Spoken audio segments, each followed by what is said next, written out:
Okay then, so welcome back to the class again. I guess all are well and good. Great. So doing absolutely fine.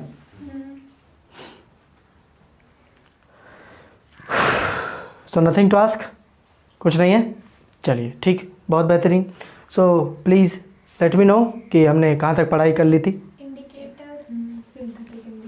Synthetic indicators. Okay, सो इसका मतलब है कि हमने आपको classification बताया कि indicators जो है वो हमें क्या करेंगे. इतना मालूम है इंडिकेटर्स क्या करेंगे.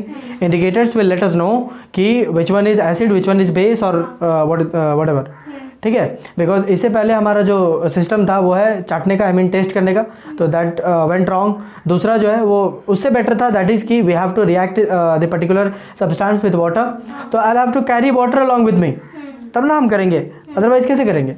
So that is a troublesome work to do. So I decided कि to go for the third one, that is कि indicators. Indicators, there are certain indicators. कुछ materials बनाए जाते हैं, कुछ आपको naturally मिलेंगे. तो जो बनाए जाते हैं उनको synthetic indicators कहा जाता है, और जो naturally आपको मिलता है उनको natural indicators कहा जाता है. Right? Clear? Okay, great. So basically हमें जानना ये है कि indicators जो है वो हमें acid और base, ये दोनों का हमें डिस्टिंग्विशन बताएंगे बिना चाटे और बिना जो आई मीन रिएक्शन कराए, है ना, पानी के साथ. क्लियर? कोई दिक्कत यहाँ तक? Okay great. सो आज हमें शुरू करना है. क्या पहले बता दें, बताइए. नेचुरल इंडिकेटर्स बता दें या सिंथेटिक इंडिकेटर्स बता दें? क्या पहले पढ़े? इधर क्या रखे थे पहले? सिंथेटिक. ओके चल, let us go for synthetic then. ठीक है, सिंथेटिक इंडिकेटर्स.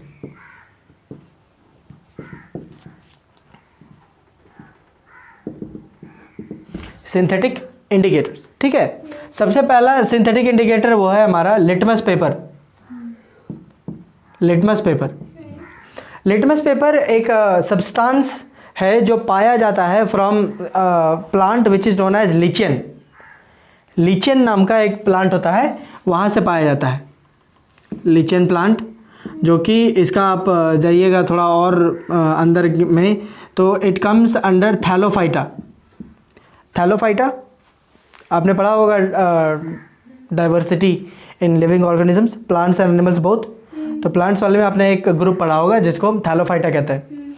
तो थैलोफाइटा ग्रुप के अंदर में हमारा एक पौधा आता है जिसका नाम है लीचेन. तो लीचेन से हमारा एक जो एक्सट्रैक्ट मिलता है, उसका जो पल्प जो रहता है ना, पल्प बोले तो गुद्दा, है ना. तो वो जो पल्प जो मिलता है उसी से हमारा लिटमस पेपर बनता है. रॉ मटेरियल कहीं और से आया, हमने उसको प्रोसेस करके लिटमस पेपर के रूप में हमने उसको ट्रांसफॉर्म किया. What does this do? Litmus paper tells me कि whether the particular substance which has been taken is an acid or a base. Simple. Clear? तो लिटमस पेपर को जो बनाया गया, तो litmus paper comes under two colors. The first one is red and the second one is blue. एक red colour का आता है और दूसरा ब्लू कलर का आता है. क्लियर? समझ में आया? कोई दिक्कत? ओके. तो आपको ध्यान रखना होता है, अगर मान लीजिए कि मैंने जो है एसिड लिया है, अगर एसिड लिए हैं, ठीक है, तो acid will turn blue litmus to red. Acid will turn blue litmus to red. Acid जो है वो ब्लू लिटमस को रेड में बदल देगा. फाइन? क्लियर? अगर एसिड ब्लू लिटमस को रेड में बदल रहा है तो फिर रेड को रेड लिटमस को, वाह, it will be red only. भाई ब्लू को लाल में बदल रहा है तो लाल को लाल ही रखेगा, चेंज नहीं करेगा. समझे? उल्टा थोड़ी कर देगा. क्लियर? कभी आप देखें लिटमस पेपर की? नहीं. लिटमस पेपर देखे? कहाँ देखें? स्कूल में देखें? हाँ, स्कूल में ढेर सारा रहता है, आदमी चुरा लेता है उसको. राइट? ओके. एंड सेकेंडली, अगर हमारा बेस है, it is a base, then base will turn red litmus to blue. Red litmus को ब्लू कर देगा. अच्छा, बेस जो है वो रेड लिटमस को ब्लू करेगा, तो ब्लू लिटमस को ब्लू ही रहने देगा, चेंज नहीं करेगा. ब्लू को ब्लू ही रहने देगा, it will not change. Clear? थोड़ा सा कंफ्यूजन होता है कि हम क्या याद करें, एसिड, ब्लू, रेड. ठीक. ABCD आता है आपको? ABCD. ए के बाद क्या आता है? बी. ठीक है, ए के बाद बी आता है कि नहीं? इसको आप ऐसे ध्यान रखिएगा. A for acid, B for blue going into red. सिंपल. ए के बाद बी आता है, तो acid will turn blue to red. अच्छा, ए को केवल पता चल जाए, बाकी आप आराम से निकाल सकते हैं। अगर एसिड ब्लू को रेड में बदल रहा है तो फिर रेड को रेड रखेगा। और अच्छा, एसिड ब्लू को रेड में बदल रहा है, इसका मतलब है कि बेस जो है वो ब्लू को रेड में बदलेगा, सॉरी बेस जो है वो रेड को ब्लू में बदलेगा। अगर हम बी पहले लिख देंगे तो फिर हमारा red will turn into blue, simple. हम बताते हैं आपको कि हम कैसे याद रखते हैं। I just remember this one, मुझे मालूम है कि ए के बाद बी आता है, तो आई जस्ट नो कि ये मैंने दिमाग में जो है ना एक क्लिक करके रखे हुए हम, A for acid, acid will turn blue to red, simple. अब इसके बाद हम अपने से निकाल सकते हैं, समझे? इसके बाद हम अपने से निकाल सकेंगे कि कौन सा अगर पर्टिकुलर चीज़ है तो वो जो है वो लिटमस पेपर में क्या चेंजेस लाएगा, ये हम खुद से निकाल लेते हैं। हमको केवल एक चीज़ याद रखना रहता है, और वो बस यही कि acid will turn blue to red. Acid जो ब्लू को रेड में बदल रहा है तो फिर रेड को रेड में ही रखेगा पक्का, और अगर बेस रहता वो तो फिर रेड को ब्लू में बदलेगा। रेड को ब्लू में बदल रहा है तो फिर ब्लू को ब्लू ही रहने देगा, सिंपल। हम इसको याद नहीं रखें कभी भी कि एकदम याद कर लिया, 1 घंटा टाइम निकाल के हमने इसको याद किया हुआ है ना, ऐसा हम कुछ नहीं किया। Believe me, if it has worked for me till now, आपके लिए भी काम करेगा ये ट्रिक पक्का, कि acid will turn blue to red. A को पता चल जाए बाकी आप निकाल पाएंगे। क्लियर? समझ गए? कोई दिक्कत नहीं? कोई दिक्कत यहाँ पे नहीं ना? ओके, एक चीज़ केवल ध्यान रखना है नोट में। नोट में क्या ध्यान रखना है?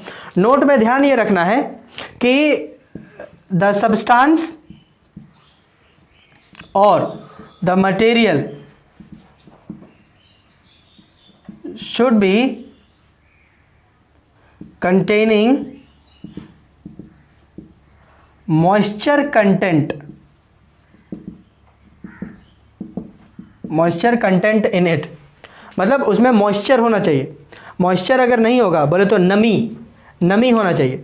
जिस किसी को भी हमको टेस्ट करना है, जिस किसी को भी हमको चेक करना है, वो पर्टिकुलर जो भी सब्सटेंस हम लेंगे, that must B laden with moisture, उसमें मॉइस्चर प्रेजेंट होना चाहिए। यदि मॉइस्चर नहीं होगा, ठीक है, तो लिटमस पेपर आपका काम नहीं करेगा। माने अगर आप लिटमस पेपर लेके आइएगा और ब्लैक बोर्ड में सटाइएगा ऐसे करके, सोचिएगा कि हो चेंज हो, तो वो चेंज नहीं होगा। लिटमस पेपर के काम करने के लिए ज़रूरी है, एकदम ज़रूरी है, बेहद ज़रूरी है कि आपका जो भी सामान आपने लिया है जिसको आपको चेक करना है, that must B laden with moisture, उसमें नमी होनी चाहिए, गीला होना चाहिए। वो अगर नहीं होता है, नमी नहीं है, गीला नहीं है, फिर काम नहीं करेगा। इस हिसाब से आप लिटमस पेपर को यूज़ नहीं कर पाएंगे। देयर मस्ट बी सम और द अदर काइंड ऑफ नमी, मॉइस्चर, ठीक है, वो होना चाहिए। यदि ये कंडीशन सेटिस्फाई नहीं होता है, ये नोट वाला, ठीक है, तो ये सारी चीज़ें बर्बाद हो जाएंगी, समझे? नहीं तो पता चला कि तुम जो आए और ब्लू लिटमस पेपर लेकर आए और ये सटा के इंतजार कर रहे हो। अच्छा, ब्लू ही रहा, क्या बोले, ब्लू रहा, इसका मतलब है कि वो बेस है। ब्लैक बोर्ड हमारा, ये वाइट बोर्ड जो है वो बेस है। वाह। उसके बाद तू अपना लाल वाला लेके आएगी तो लाल वाला यहाँ रखेगी, रेड ही रहा, हाँ रेड रहा। अच्छा, इसका मतलब है कि वाइट बोर्ड मेरा एसिड है, तो तुम्हारे हिसाब से बेस हो जाएगा, तुम्हारे हिसाब से एसिड हो जाएगा, एक के समान, समझे? तो इसके लिए ज़रूरी है कि this white board should be containing moisture in it. अब इसमें मॉइस्चर है नहीं तो यूज़ नहीं कर पाएंगे, समझे? और ब्लैक बोर्ड को कौन चूज़ करता है कि इसमें एसिड है कि बेस, हम पता करेंगे। I hope you are understanding what I am trying to tell you. जिसको आपको पता करना है कि इसमें एसिड है कि बेस है, that must be containing some moisture in it. बिना मॉइस्चर के लिटमस पेपर काम नहीं करेगा, सिंपल। क्लियर? आप लोग देखे हैं ना लिटमस पेपर कि नहीं? चलिए, बहुत बेहतरीन, इसको हम लोग छाप लेंगे। ओके, इतनी बातें क्लियर है? कोई इशू यहाँ पर नहीं ना? कोई दिक्कत नहीं ना? आगे बढ़े तो okay. So the second synthetic indicator is, क्या बताया, phenolphthalein. Phenolphthalein is liquid, it is made it in liquid substance which is powdery type का होता है, जिसको लिक्विड में बनाया जाता है। सो फेनोल्फ्थलीन जो है वो आपका एक, आपको केवल जानना है कि ये क्या होता है क्या नहीं होता है, ठीक है?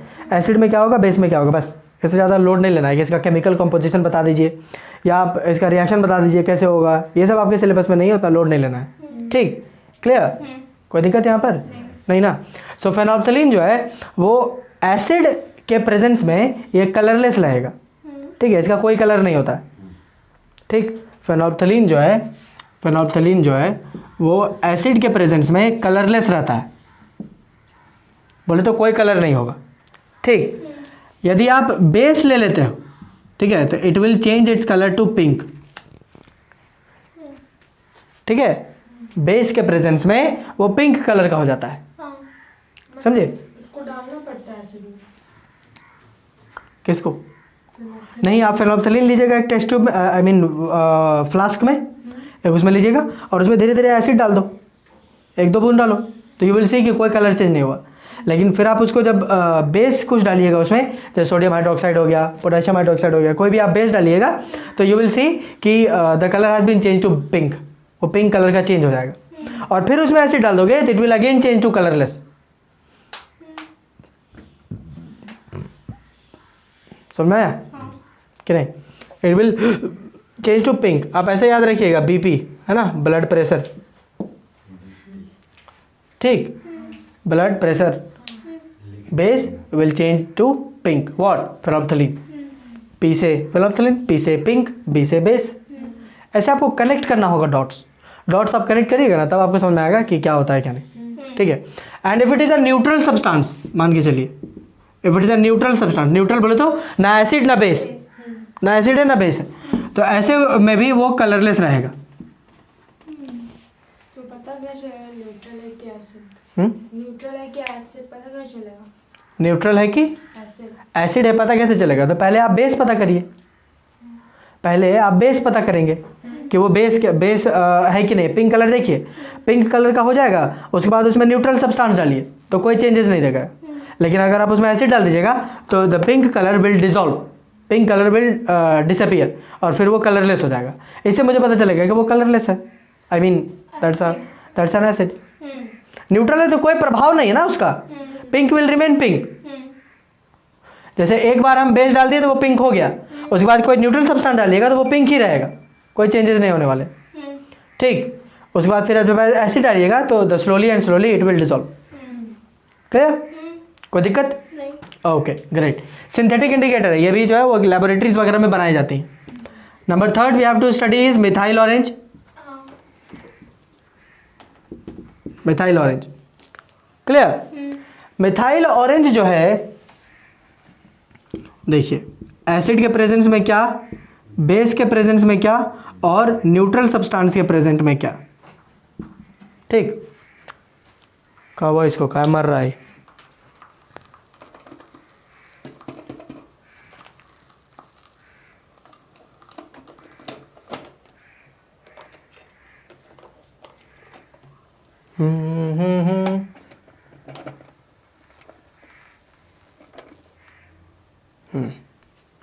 ओके, सो न्यूट्रल सब्सटेंस में क्या, बेस में क्या और एसिड में क्या। ठीक है, सो न्यूट्रल सब्सटेंस जो है, इसका नाम से याद रखिएगा, मिथाइल ऑरेंज है, तो न्यूट्रल सब्सटेंस में वो ऑरेंज कलर का ही रहेगा, चेंज नहीं करेगा। ठीक, मिथाइल ऑरेंज कलर का ही रहता है। क्या? अच्छा, मिथाइल ऑरेंज होता क्या? Methyl orange is a synthetic indicator, it is a synthetic indicator. Phenolphthalein जैसा ही होता है, उसका केमिकल कंपोजिशन अलग होता है और सिंस की अलग तरीके से बनाया जाता है, that's why it is known as methyl orange. इसका नाम मिथाइल ऑरेंज रखा गया है। It is basically a liquid, एक लिक्विड इंडिकेटर है ये, समझ गए? सो न्यूट्रल सब्सटेंस में वो ऑरेंज रहेगा, नाम से क्या अनुकूल, methyl orange, it will be orange. ठीक, एसिड के प्रेजेंस में it will get converted into red, orange colour जो है वो रेड कलर में बदल जाएगा, समझ गए? और बेस के प्रेजेंस में orange will get converted into yellow. Clear? Base के प्रेजेंस में आपका जो मिथाइल ऑरेंज का जो कलर है, it will get converted into yellow. Clear? कोई दिक्कत नहीं ना? आपको याद रखना है कोई नेमोनिक टाइप का, तो आप इसको याद रखिएगा, MAR, मार। क्या कर? मार। ठीक, समझे कि नहीं? मार इज मिथाइल ऑरेंज, एसिड के प्रेजेंस में रेड रहेगा। समझ गया? समझी कि नहीं? कोई दिक्कत नहीं? एक को केवल याद रखने से बाकी चीज़ें मुझे याद रहती हैं। ठीक है, आई डोंट नो आपके साथ कैसे काम करेगा, बट एक चीज़ हम नेमोनिक बना लेते हैं, उसके बाद फिर हमको जो है वो याद रह जाता है, वो चीज़ हम याद रख पाते हैं, बिकॉज कोई एक क्लू मिल जाए कि ये ऐसा है तो ठीक है, तो बाकी हम निकाल पाएंगे। मिथाइल ऑरेंज, ऑरेंज ऑरेंज, इससे मुझे याद रहता है कि न्यूट्रल में ऑरेंज है, वो केवल बच गया येलो, तो येलो घुसेड़ देते हैं हम कि बेस में येलो हो जाएगा। समझे, ये थोड़ा सा आपको टेक्निक लगाना होगा, ये आपका काम था, बट हमने आपको बता दिया है कि आप ऐसे कर सकते हैं। अगर आपको पसंद आए या आपको याद रखने में आपको हेल्पफुल हो तो आप बेझिझक आप इसको यूज़ कर सकते हैं, कोई इशू नहीं। समझे, फेनॉक्सिलिन में आपको याद रखना है बीपी, इसमें याद रखना है आपको मार, समझ, और एसिड बेस वाले आई मीन लिटमस पेपर में आपको याद रखना है AB, है ना, ए के बाद B, blue will change into red, ऐसे आपको याद रखना रहता है। क्लियर? या आपको कोई और इंटरेस्टिंग चीज़ें अगर आपको मालूम होती हैं या आप याद बना पाते हो तो बना लो।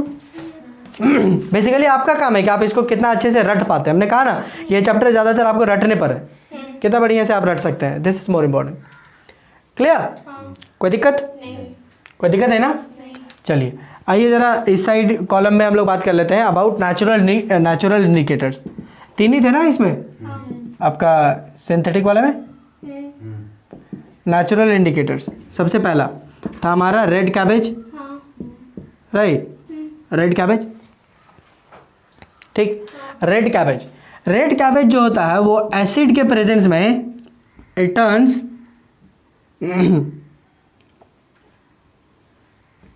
ये रेड कैबेज जो वो रेड ही रहता है, और बेस के प्रेजेंस में it gets converted into green, वो ग्रीन कलर का हो जाता है, ठीक है। रेड कैबेज ये नेचुरल चीज़ है जो हमें मिलता है, इसमें हमको कोई प्रोसेसिंग नहीं करनी पड़ती है, ठीक है। जंगल में झाड़ झोड़ में इधर उधर आपको मिल जाएगा रेड कैबेज, ठीक। उसके बाद नंबर 2 है हमारा, क्या था नंबर 2? Red cabbage. और अगर ग्रीन कैबेज लेंगे तो रेड हो जाएगा। नहीं, हाँ, but that must B red cabbage only, red cabbage वाला ही होना चाहिए जो ग्रीन में बना है, फिर आप उसको एसिड डाल दीजिएगा तो वो रेड हो जाएगा, समझे? क्लियर? अगला है turmeric, right, turmeric, okay great. Turmeric आप देखे होंगे basically it is yellow in colour, ये येलो कलर का होता है, ठीक है। तो एसिड के प्रेजेंस में और बेस के प्रेजेंस में क्या होगा, टर्मरिक जो है वो बेस के प्रेजेंस में इट बिकम्स येलो या रेडिश येलो, आप ऐसा बोल सकते हो। अरे केमिस्ट्री का जो है ना कलर भी बहुत अजीब है, सीधा सीधा कलर नहीं है, yellow is green, green is blue, ऐसा रहता है। तो बेस के प्रेजेंस में टर्मरिक जो होता है वो आप इसको रेडिश येलो बोल सकते हो, रेडिश येलो, या आपको माने तो सिंपली आप रेड बोल सकते हो, it gets converted into red. इसको भी हम याद करने का तरीका बता देंगे कि कैसे, ठीक है, क्लियर? कोई दिक्कत? और एसिड के प्रेजेंस में वो येलो ही रहता है, नो चेंज। आप इसको इस तरीके से याद रख सकते हो, टर्मरिक हल्दी, आप जैसे कुछ खाना वाना अगर आप खाते होंगे तो खाना वाना खाए, आप कभी देखे होंगे कपड़े में मान लीजिए हल्दी वल्दी अगर लग गया, चिकन उकन खा रहे थे एकदम मस्त एकदम पूरा घिसटा गया आपका कपड़े उपड़े में, ठीक है। अब जब उसको धोने जाइएगा, ठीक है, कहते हैं कि लोग कपड़े धोए हैं, यहाँ कपड़े धोते हैं, हाँ धोते नहीं, पता वो साबुन लगाने से वो लाल हो जाएगा, वो लाल हो जाएगा फॉर श्योर, पक्का। अगर हल्दी का कुछ गिरा हुआ है आपके कपड़ों में, फिर आप जब उसको साबुन लगा दीजिएगा, धोने लगेगा, तो it will get converted into red colour. आप देखिएगा कि येलो कलर का हमारा सामान्य था, ठीक है, और आपका रेड में बदल गया, समझे? वो रेड कलर में तब्दील हो जाएगा आराम से, अपने आप ही हो जाता है।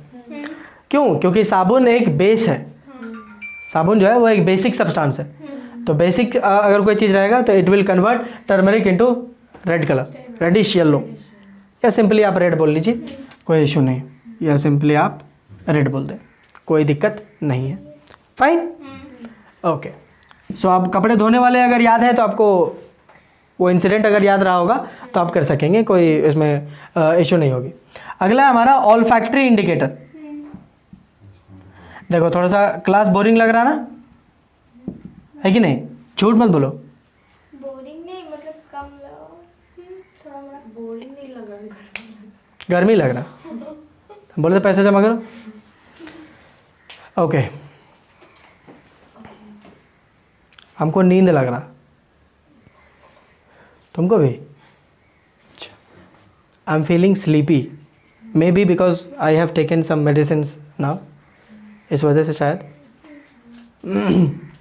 ऑल्फैक्टरी इंडिकेटर, ऑल्फैक्टरी इंडिकेटर्स क्या होते हैं कि ये कुछ ऐसे हैं जो आपको स्मेल से बताएंगे कि वो एसिड है कि बेस है। वो अजीब ही स्मेल करेगा, कुछ कुछ चीज़ें हैं जो अजीब ही स्मेल करेगा उसके प्रेजेंस में। जैसे इसमें क्या क्या हो सकता है, हमने कहा था ऑनियन है ना, वनीला, क्लोव।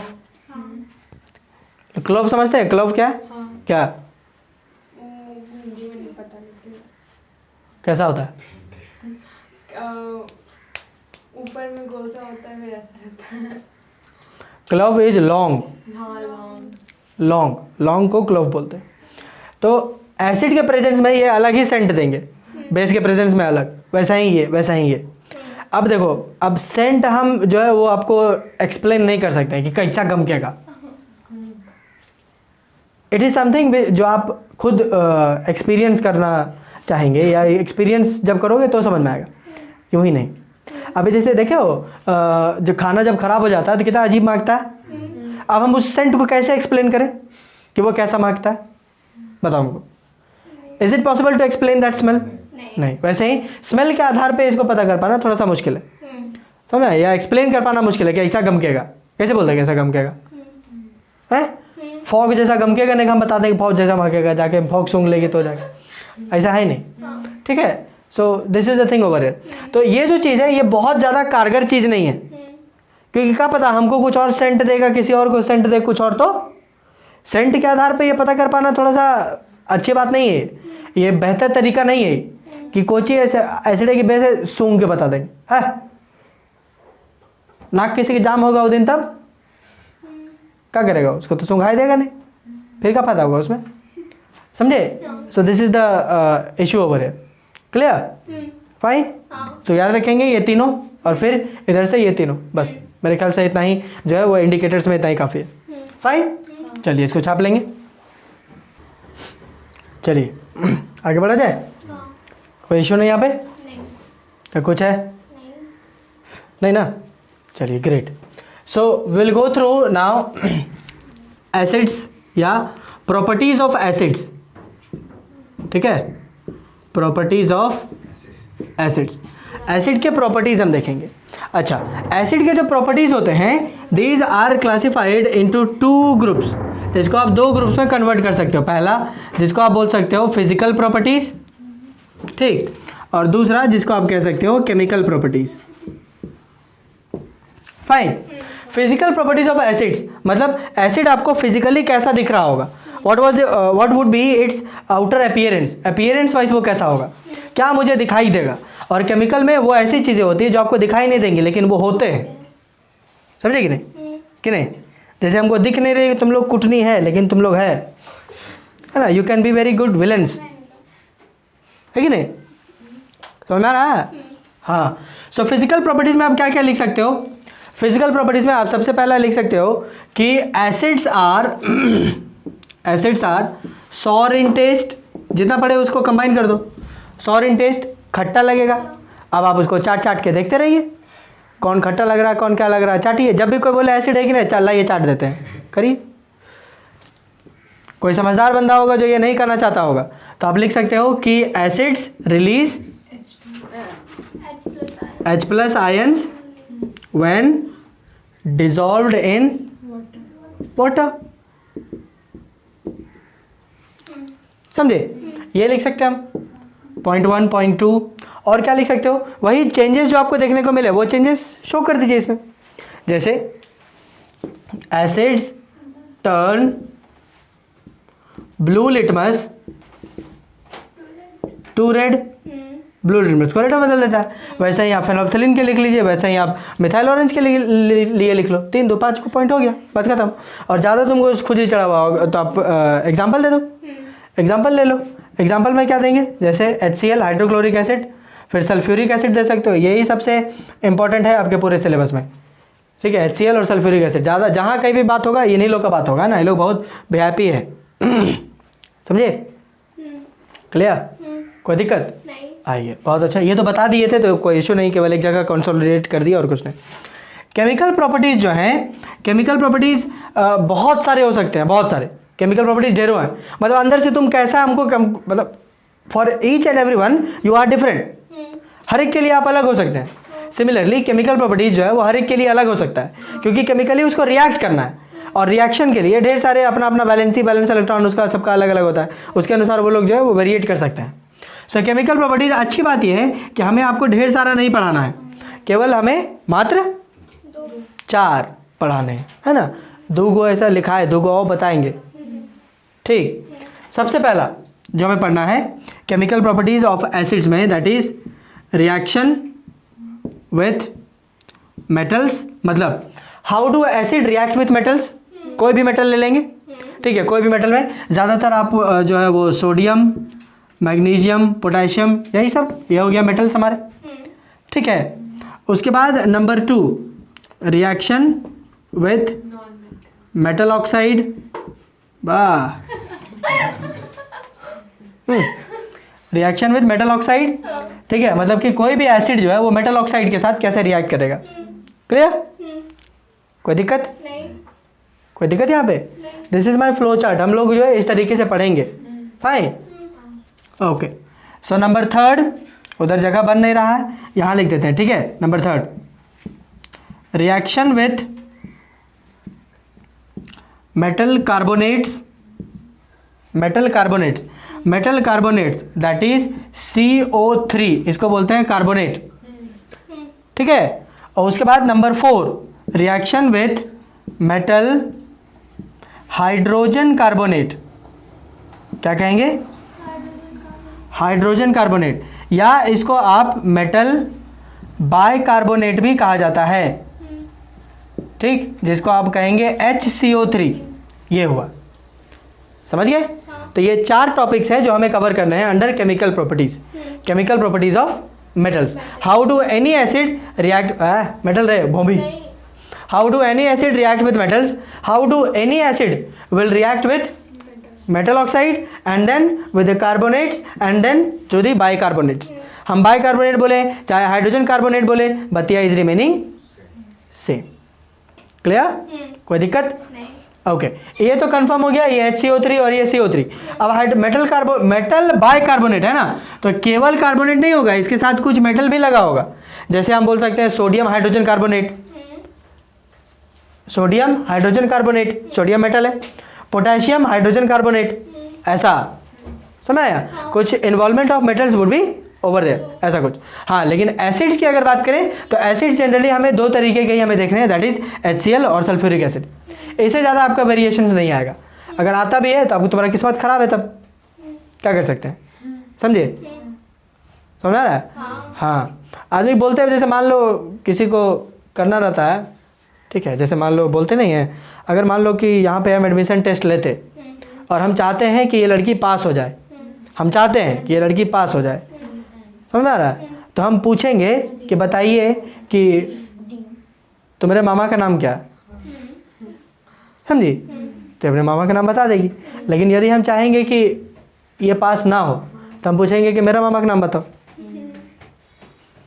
किसी भी हाल में ये लड़की मेरा मामा का नाम कैसे बता पाएगी, सवाल है नहीं, और गलत बता देगी तो गुस्सा आ जाएंगे, समझे कि नहीं। ऐसे बेटर है बोलेगा हमको नहीं मालूम तो जाओ बोलिए बिस्तर बांध और जाओ, क्लियर। सो ये 4 बेसिक टॉपिक्स जो हैं वो हमें देखने हैं under chemical properties of acids, clear, कोई दिक्कत, चलिए बहुत बेहतरीन, इसको हम लोग देखेंगे 1 by 1।